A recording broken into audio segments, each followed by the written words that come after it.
அன்பார்ந்த தமிழ் மக்களே, உங்களுக்கு என் நெஞ்சார்ந்த வணக்கங்கள். ஆண்டவர் சொல்லியதை சொல்லியவாறே நிறைவேற்றுவார். முன்னோர் காலத்தில் இருந்த அரசர்களும் அப்படித்தான் சொன்னதை சொல்லியவாறே மக்களுக்காக நிறைவேற்றினார்கள் என்பது முன்னோர்கள் சொல்லி நாம் கேட்டிருக்கலாம்.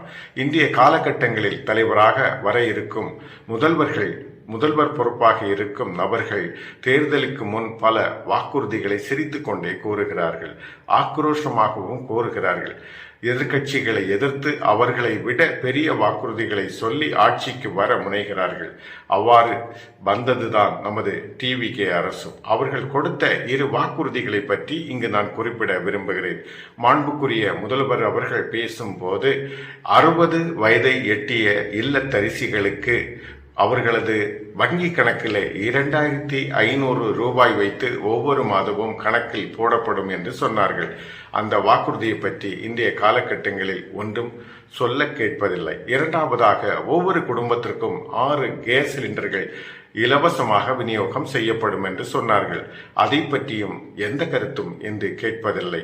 அன்பார்ந்தவர்களே, இனி ஒரு தேர்தல் வரும்போது இந்த பொய் வாக்குறுதிகளை நம்பி நீங்கள் வாக்களிக்காமல் நமக்கு எந்த தலைவர் உகந்ததாக நமது தமிழ்நாட்டின் பண்பிற்கும் தமிழ்நாட்டின் மரியாதை மதிப்பிற்கும் மாண்பிற்கும் போராடுவார்கள், போராடி மக்களை முன்னோடியாக முன்னிலை நிறுத்துவார்கள், உயர்த்துவார்கள் என்று ஆராய்ந்து அறிந்து வாக்களிக்கும்படி நான் பணிவோடு கேட்டுக்கொள்கிறேன்.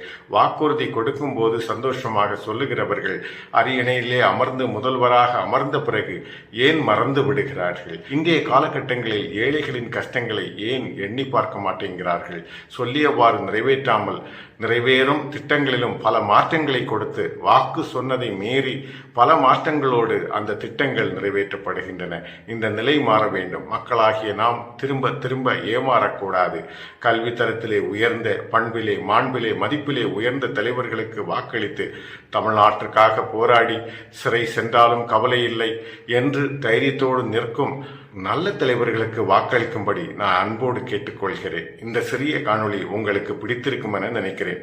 பிடித்திருந்தால் இந்த காணொளியை ஷேர் செய்யுங்கள். நன்றி, வணக்கம். தமிழ்நாடு வாழ்க, தமிழ் வாழ்க.